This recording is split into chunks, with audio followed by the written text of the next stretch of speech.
So, as I said, we are on the third of a sermon series called Plenty Good Room.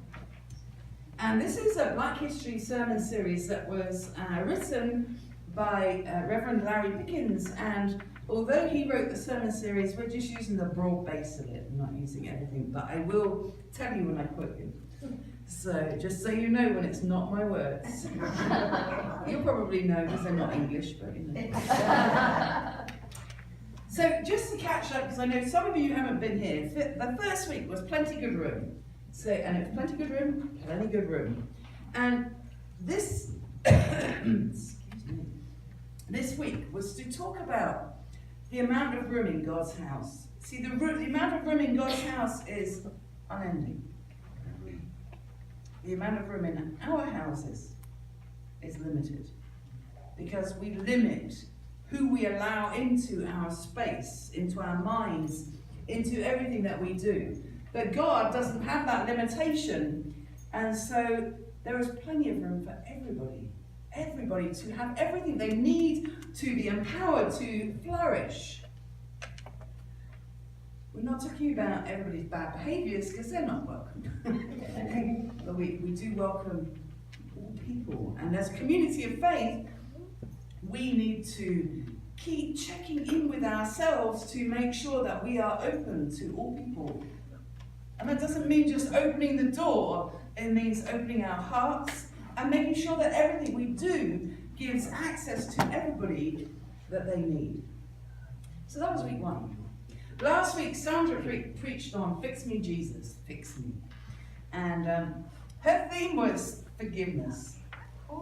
And she talked a lot about, and I'm so sorry that we didn't get it recorded last week, but she talked a lot about how many times do we forgive people. 70 times 7 we're told, and that doesn't mean that 70 times 7 is enough. It just is an example of, yes I know, we have to forgive more than that. That we need to continue to forgive. Because when we don't forgive, she reminded us that it hurts us. We get stuck and we cannot be all that we are called to be because we are too intent on getting back at the other people that have wronged us. And we're very good at that as human beings. So this week there's a balm in Gilead, and we're called to heal the world. Healing is a restoration of matter that has been damaged to normal function. And Pickens reminds us that when we have the human body, and I know there's a couple of you who have got problems with this at the moment, the human body, when something is wrong, the cells regenerate and heal. Except for 2 of you, this is not happening right now. We know that. But usually that's what happens. Spiritually and emotionally, what happens is that we don't deal with stuff and get that regeneration happening. And so therefore, the wounds that are in us keep festering and getting bigger instead of healing and allowing us to move forward.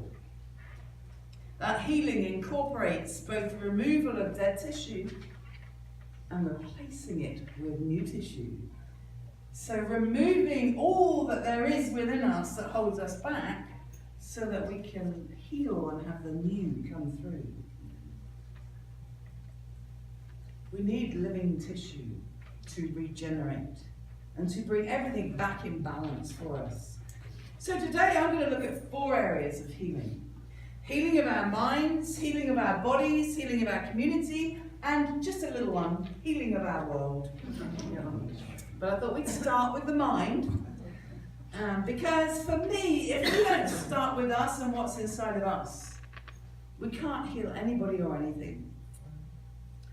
We have to take time for us to heal our minds. And you know, this is Black History Month. And so our focus would be on racism. But sometimes there are so many other layers that are intersectional that we have to look at everything in order that we can come back to that place. In order for us emotionally to be in tune with everybody around us and everything, You don't have to love everybody like ice cream. But in order to be in tune with everybody, we need to address our own biases, our own prejudices, everything that holds us back from loving people who are given to us as gifts in this world. And sometimes the biases and the prejudices that we have within us, we don't even know about. And the reason we don't know about them is because they're systemic. We have systemic racism. We have systemic social prejudice. And so it's so important for us to look inward and to see what it is that we feed into on a daily basis. If we don't do that, then our minds can't be clear. And an easy way to do that is take time to look around you. To look around at how you react to things. What is your first thing that comes in your mind when you see a group of people or when you see somebody? Here's my bias. When I see men, I don't see so many women doing it, but when I see men with their pants down, with their underwear a lot higher than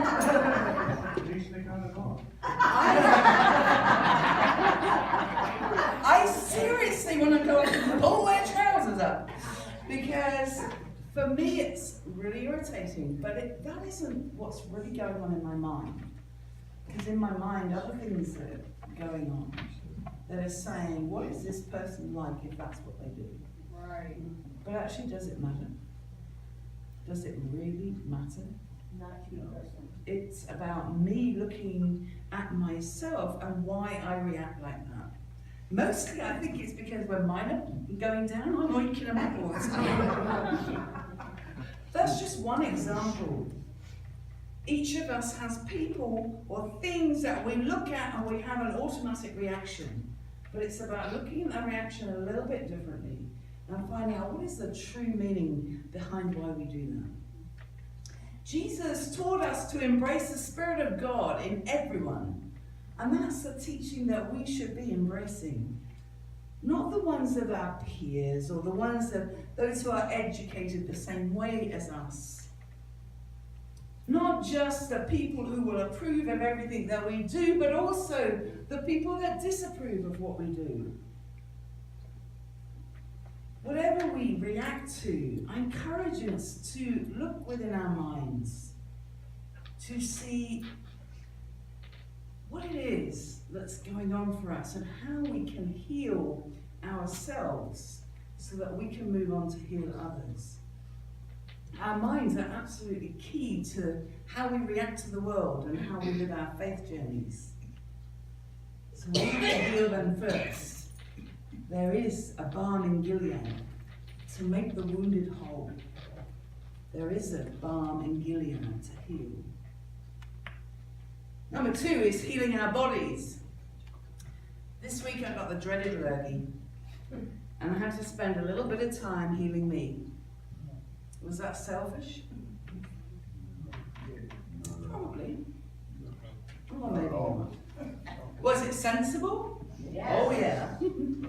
How many of us actually take the time to let our bodies heal? In whatever form that is. You see, healing for each of us comes in different ways. Healing doesn't necessarily mean that what we've got is going to go away. But what it might mean is that we heal within our understanding of what is going on with us so that we find new ways to live with it. The story that we heard from the gospel today was about the 10 lepers. And that was set in a time where physical ailments meant that you were less than. You were seen as social outcasts.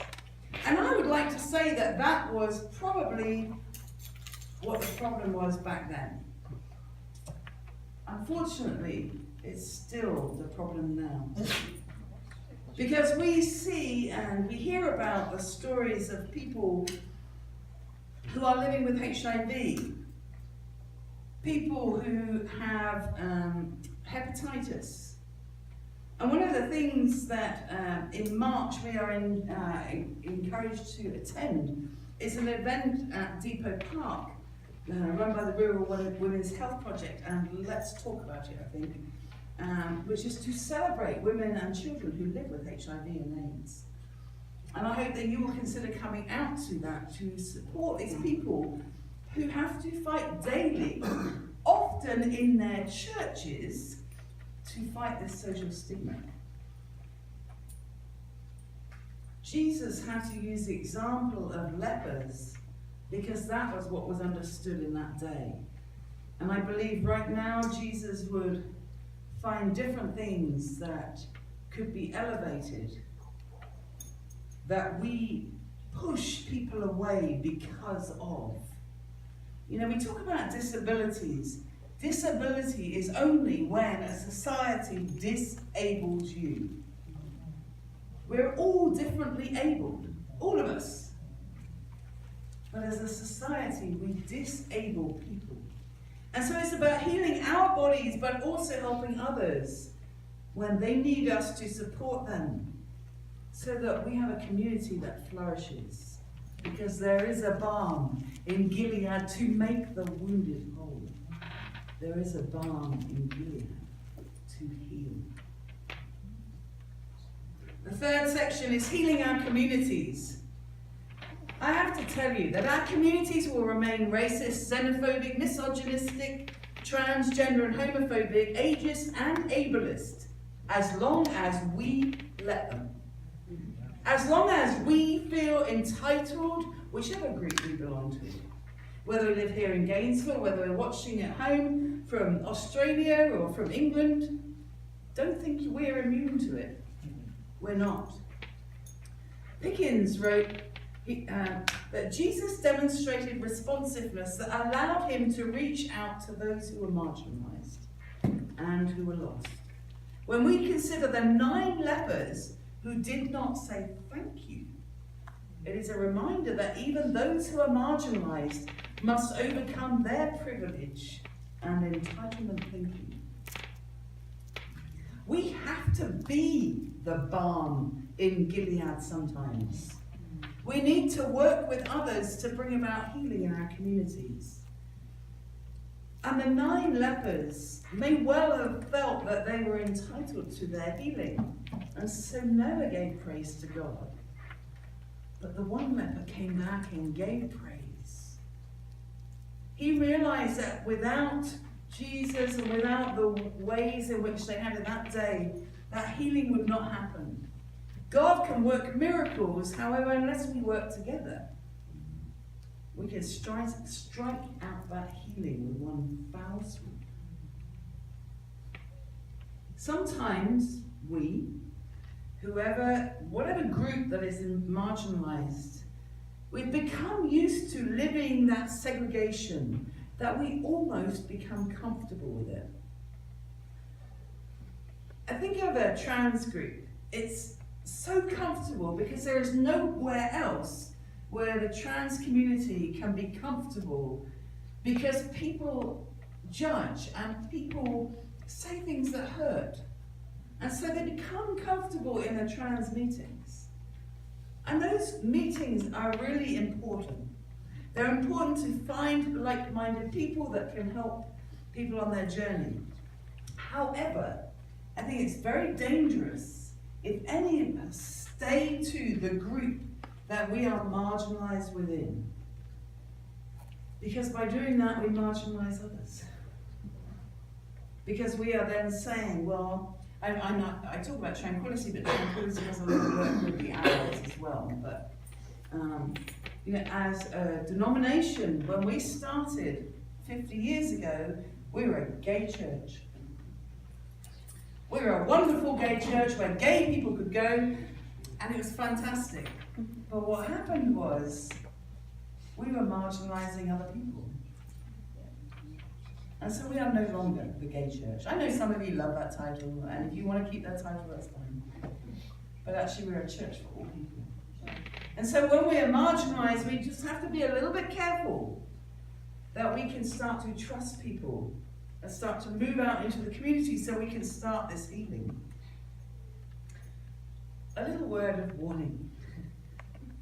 When we try to step out of our comfort zone or our knowledge zone, we make mistakes. We use wrong language. We do things wrong. And it was interesting, I was talking to somebody the other day and I was telling them that I am reminded, nothing about me without me. Nothing about me without me. We can have wonderful intentions for another group of people. We can have wonderful intentions. For example, again as a denomination, we looked at racism in the mid-80s, I think. And so we created, please forgive me, this was time ago and we're working through it. But the denomination created a group called White People Healing Racism.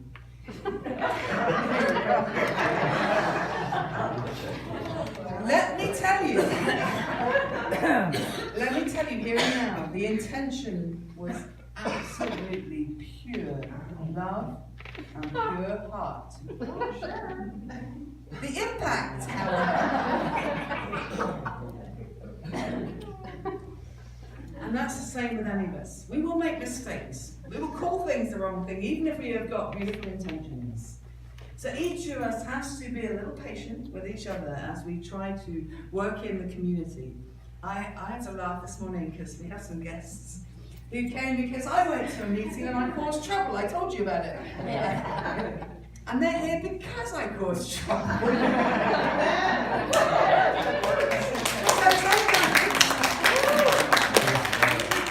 Sometimes we make mistakes and it's for the positive, but we can beat ourselves up about that. But if we're going to help healing in our community, we've got to step outside of our comfort zones. We have to look at what's happened in the past. We have to work with people who need our help, need our voice, or need us to use our privilege to make change. Over the years, many people have fought to end segregation, to end slavery, to end the ridicule of our black community, and that's wonderful. Jesus fought for a lot of the similar things. The fight for those things was just a small part of the journey. We only need to look in Gainesville, east-west divide. Where does the resources go? Are they divided equally between east and west? Heck no. There is so much to do. I encourage you that if there are discussions on racial disparity, to go and listen. Maybe think about speaking before you do. But take an interest. Listen to the community when they ask, why are we not getting the resources? Jesus listened, Jesus took action, and Jesus spoke out. We can sit back and do nothing, or we can follow his example. Stanley Jones, suggested that if we are to be great, we must first humble ourselves and live the experience of the marginalized. Jesus' life speaks to those who are on the fringes, who are locked out, segregated, or excluded. This is what made the action of the Samaritan leper so poignant. Jesus' call is to a repudiation of privilege for the liberation of the dispossessed. Where Jesus encounters the lost, the marginalized, the people on whom we have given up, he will lead those of us who are comfortable in order to take on the arduous task of including the lost one, the minority, and the dispossessed. And I believe we are called to do the same. There is a balm in Gilead to make the wounded whole. There is a balm in Gilead to heal. And our last section is healing the world. How long have we got? 2 hours? I don't want to say too much on this, but Pickens suggests that some of us are fundamentalists and biblical literalists when it comes to the way that we treat our world and our environment. Some people take the charge in Genesis literally when it suggests that humanity is to take dominion over the earth. And so we deforest our lands, we destroy our planet. And the drive for uncovering greater food and biofuels all contribute to the destruction of our world. And he suggests that we have a misreading of that. It's not a call to domination, but it's a call to stewardship. We should be good stewards of everything, being thankful, acknowledging the blessings, as Sandra reminded us a few weeks ago. The blessing is not if we get the Maserati. Is that a car? Yes. Yes. The blessing is getting up in the morning. You can drive a Maserati. I have failed in You know, our indigenous cultures all over the world teach us much about being good stewards of the land. Anthony St. Martin says, many of us dream of a better, safer, more caring world without recognizing that it all begins with creating and maintaining a deeper love in our own home. The seeds of world peace should be planted in our own backyard. There is a balm in Gilead to make the wounded whole. There is a balm in Gilead to heal. And yes, we may find healing in our relationship with Jesus. Yes, we may find healing in our relationship with God. However, sometimes we are called to be the balm of Gilead. We are called to be the healing in our world.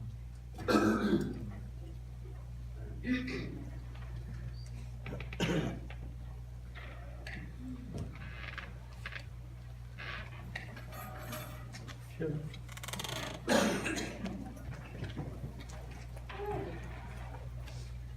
So since this is my favorite part, I've been doing all kinds of research this week. What am I gonna say? How do I encourage people to sponsor the church? So I'm gonna put that down because as God in his infinite wisdom sits here and tells me things. I need to put that every down. chapter. Many churches in our community like to say that they are Christians, that they follow the teachings of Jesus, but yet they're specific in where they put their money. Jesus hung out with the lepers, the tax collectors, the hookers. You know, he didn't hang out with governors and presidents and mayors and things like that. Our church is different in that we hear of a need in the community, whatever it is, and we show up. Trans marches, the guy with the Koran that was here before, you know, I mean, there's just so many things that we hear of that just don't seem Christ-like, and we show up, and to do that, we have to have funding, and we need to keep these doors open. So I just ask you to give with an open heart, think of what you would like to see done in your community, and just reach out and help others. Oh, and how can I say thanks? Please join me. We're gonna go, guys.